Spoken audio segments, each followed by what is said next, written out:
Chers internautes, nous revoici pour notre rendez-vous quotidien, la méditation sur l'évangile du jour. Luc 6, de 12 à 19. C'est un moment très important dans la vie de Jésus et dans l'histoire du salut. Jésus doit choisir les 12 apôtres. C'est fondamental, c'est même délicat. Qui choisir? C'est sur ces choix que se joue l'avenir du christianisme et de l'Église en particulier. Plus tard, Paul dira que les apôtres constituent la fondation de l'Église. Et donc, si la fondation n'est pas solide, les restes imaginés, ça va s'écrouler. Voilà pourquoi Jésus se retire pour prier. Il va passer toute la nuit dans la prière et le matin, il va choisir les 12 apôtres. C'est un choix inspiré par cette prière.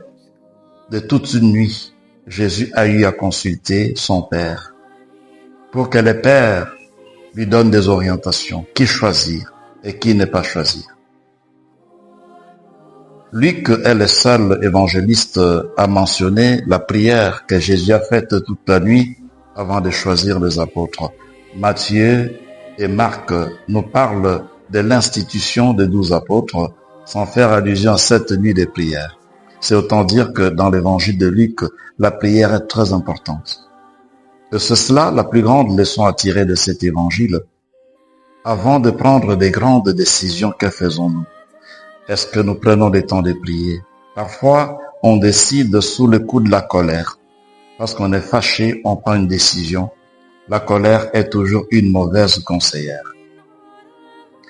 Les 12 apôtres sont la fondation de l'Église. Et aujourd'hui, les successeurs des apôtres, ce sont les évêques. Mais chacun de nous, là où il est envoyé du Seigneur. Apôtre signifie apostolos en grec, c'est-à-dire celui qui est envoyé. Donc vous et moi, nous sommes aussi des apôtres, des envoyés. Là où vous travaillez, que ce soit dans l'église ou dans la société, vous êtes apôtres, vous êtes envoyés par Jésus pour être témoins de son amour. Bonne journée à tous.